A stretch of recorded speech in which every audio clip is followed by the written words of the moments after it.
ಭರತ್ ಭೂಷಣ್ ಅವರ ನಿವಾಸಕ್ಕೆ ಮುಖ್ಯಮಂತ್ರಿಗಳ ಆಗಮನ ಆಗಿರೋದನ್ನು ನೀವು ಗಮನಿಸ್ತಾ ಇದ್ರಿ.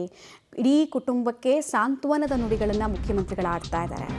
ಉಗ್ರರ ಗುಂಡೇಟಿಗೆ ಬಲಿಯಾಗಿರುವಂತಹ ಭರತ್ ಭೂಷಣ್ ಇವರ ಅಂತಿಮ ದರ್ಶನವನ್ನು ಮುಖ್ಯಮಂತ್ರಿಗಳು ಪಡೆದುಕೊಂಡಿದ್ದಾರೆ. ಅವರಿಗೆ ಸಾಥ್ ಕೊಟ್ಟಿದ್ದು ರಾಮಲಿಂಗಾರೆಡ್ಡಿ ಅವರು.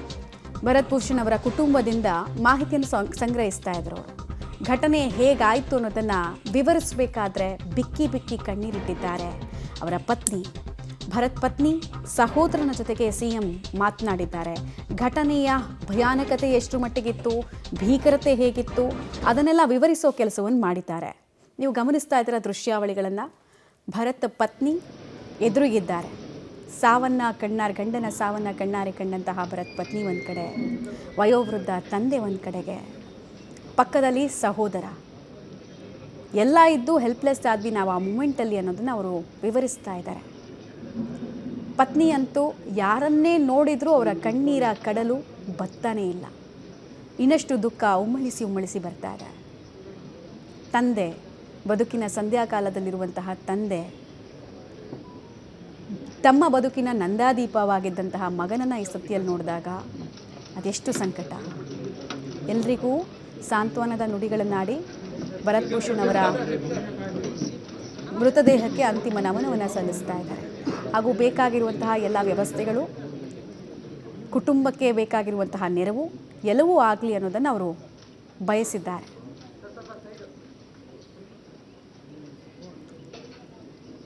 ಭರತ್ ಎಂಥ ವ್ಯಕ್ತಿತ್ವವನ್ನು ಉಳ್ಳವರಾಗಿದ್ದರು ಅನ್ನೋದನ್ನು ಕುಟುಂಬದವರು ವಿವರಿಸ್ತಾ ಇದ್ದಾರೆ ಮುಖ್ಯಮಂತ್ರಿಗಳಿಗೆ. ಹಿಂದೆ ಸಹೋದರ ಮಾವನನ್ನು ನೋಡ್ತಾ ಇದ್ದೀರಾ. ಭರತ್ ಅವರ ಚಿಕ್ಕಪ್ಪನ ಮಗನನ್ನು ಕೂಡ ಗಮನಿಸ್ತಾ ಇದ್ದೀರಾ.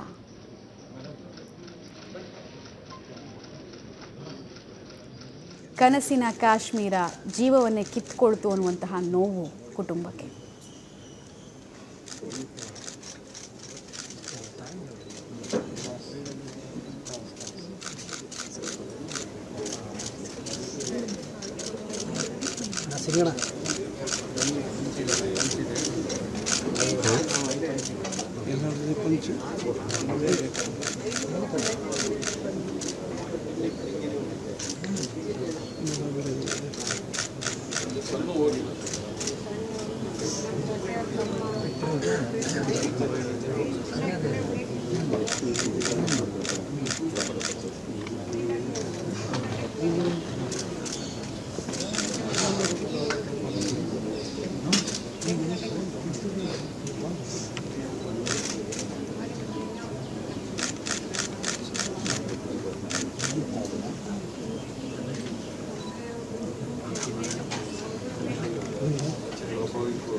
ಸಿಎಂ ಸಿದ್ದರಾಮಯ್ಯ ಅವರು ಸಂತೈಸ್ತಾ ಇದ್ದಾರೆ.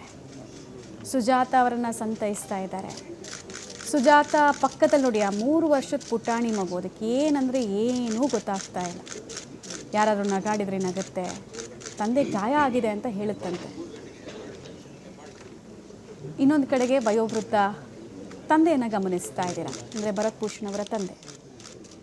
ಸುಜಾತ ಅವರಿಗಂತೂ ಎರಡೇ ದೃಶ್ಯಗಳು ನೆನಪಿಗೆ ಬರ್ತಾ ಇರೋದು. ಒಂದು, ಭರತ್ ಭೂಷಣ್ ಅವರ ಅಂತಿಮ ಕ್ಷಣ, ನನ್ನನ್ನು ಉಳಿಸ್ಕೋ ಅನ್ನುವಂತಹ ಒಂದು ಮಾತು ಅವರ ಕಿವಿಯಲ್ಲಿ ಮಾರ್ದನಿಸ್ತಾ ಇರುತ್ತೆ. ಅಂತಿಮ ನಮನವನ್ನು ಸಲ್ಲಿಸಿ ಮುಖ್ಯಮಂತ್ರಿಗಳು ಸಾಕ್ತಾ ಇರೋದನ್ನು ಗಮನಿಸ್ತಾ ಇದ್ದೀರಾ. ಇನ್ನೊಂದು ಕಡೆಗೆ ಭರತ್ ಭೂಷಣ್ ಅವರ ಪತ್ನಿ ಶವವನ್ನು ದಿಟ್ಟಿಸಿ ನೋಡ್ತಾ ರೋದಿಸ್ತಾ ಇರುವಂತಹ ರೀತಿ, ಗೋಳಾಡ್ತಾ ಇರುವಂತಹ ರೀತಿ, ಉಗ್ರರಿಗೆ ಅದೆಷ್ಟು ಕಣ್ಣೀರ ಶಾಪ ತಟ್ತಾ ಇದೆ ಅನ್ನೋದನ್ನು ತೋರಿಸುತ್ತೆ. ಈ ಹುಡುಗನಿಗೆ ತನ್ನ ತಂದೆಗೆ ಆದಂತಹ ಅನ್ಯಾಯ ಏನು ಅನ್ನೋದು ತಿಳ್ಕೊಳ್ಳೋದಕ್ಕಿನ್ನೂ ಸಾಕಷ್ಟು ವರ್ಷ ಬೇಕಾಗತ್ತೆ. ಆದರೆ ಆ ಮಗುವನ್ನು ಅನಾಥ ಮಾಡೋ ಕೆಲಸವನ್ನು ಹೀನ ಮನಸ್ಥಿತಿಯ ಉಗ್ರರು ಮಾಡಿದ್ದಾರೆ. ಮತಾಂಧತೆಯ ಕೊಳಕು ಭಾರತದ ಹಲವು ಮನೆಗಳನ್ನು ಅಂಧಕಾರಕ್ಕೆ ತಳ್ಳುವಂತೆ ಮಾಡಿದೆ. ಮುಜಾಹಿದ್ದೀನ್ಗಳಿಗೆ ಏನೂ ಬೇಕಾಗಿಲ್ಲ.